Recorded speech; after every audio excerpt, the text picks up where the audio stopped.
ભારતની પુત્રી સુનિતા વિલિયમ્સ 9 મહિના અવકાશમાં સમય ગાળ્યા બાદ પરત પૃથ્વી પર ફર્યા હોય ત્યારે આપણા સૌ માટે આ એક ખુશીની વાત છે, સાથે જ ગર્વ લેવાની પણ બાબત છે। તેવામાં ખગોળશાસ્ત્રી દિવ્યદર્શન પુરોહિત દ્વારા અવકાશમાં જે પણ થયું, સુનિતા વિલિયમ્સે શું નોટ કર્યું, કેટલા કિલોમીટરની યાત્રા કરી, આ તમામ વિશે માહિતી આપવામાં આવી। આપણા 140 કરોડ ભારતીયો માટે ગૌરવની વાત છે કે ભારતની સિંહણ સમાન દીકરી સુપુત્રી ભારતની ગૌરવવાન સુનિતા વિલિયમ્સ આજે રાત્રે મધ્યરાત્રે 3:27 પરત ફર્યા છે। એલન મસ્કનું જે સ્ટારલાઇનર નામનું સ્પેસશિપ છે એની ઉપર રહેલું જે ક્રૂ મોડેલ હતું, એ ક્રૂ મોડેલમાં બચ વિલ્મર, નિક અને એલેક્ઝાન્ડર કરીને 4 એસ્ટ્રોનોટ પાછા ફર્યા છે।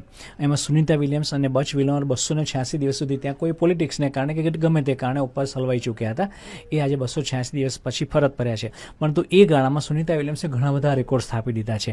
પહેલું તો એસ્ટ્રોનોટ તરીકે, મહિલા એસ્ટ્રોનોટ તરીકે 62 કલાક અને 6 મિનિટ સુધી બહાર સ્પેસમાં અવકાશમાં રહીને કામ કરવાનો પહેલો રેકોર્ડ સ્થાપ્યો છે। એમણે આ 286 દિવસમાં 19 કરોડ કિલોમીટરની યાત્રા કરી છે। ચંદ્ર ફક્ત 4 લાખ કિલોમીટર છે, 19 કરોડ કિલોમીટર ફર્યા છે અને 4,500 રાઉન્ડ પૃથ્વીના લીધા છે। 4,500 ગુણ્યા 19 વખત એમણે સૂર્યોદય, 16 વખત સૂર્યોદય અને સૂર્યાસ્ત એટલે એમણે જોયા છે। અને સાથે સાથે ત્યાં રહીને એમણે માઇક્રોગ્રેવિટીમાં ઘણા બધા કામ કર્યા છે, કેન્સરને લગતા, બ્લડ સેલ્સને લગતા, સ્ટેમ સેલ્સને લગતા, કૃષિ એટલે એગ્રીકલ્ચરને લગતા, પછી માઇક્રો એટલે બહુ સૂક્ષ્મ જીવાણુ સ્પેસ સ્ટેશનની ફરતે બહારની દિવાલ પર લાગેલા હોય એના પર રિસર્ચ કર્યું છે। પછી ફિલ્ટરનું, એક્સરે ટેલિસ્કોપના ફિલ્ટરનું રિપેરિંગ કામ પણ બહાર જઈને કર્યું છે। એટલે ટૂંકમાં એણે ઘણા બધા કાર્ય બી કર્યા છે જે માનવ સભ્યતા માટે ભવિષ્યમાં કામમાં આવશે। સાથે સાથે એ જે 286 દિવસ રહ્યા, એટલે 286 દિવસ દરમિયાન આટલો લાંબો સમય અવકાશમાં કાઢવાથી શરીરને કઈ પ્રકારનું નુકસાન થાય છે, એટલે ભવિષ્યમાં મંગળ પર એસ્ટ્રોનોટ જશે એને કઈ પ્રકારની કામગીરી આપવામાં આવે, કઈ પ્રકારની સુવિધા આપવામાં આવે કે જેથી કરીને એમની હેલ્થ સારી રહે, એ પણ એમણે બહુ મોટું કામ કર્યું છે।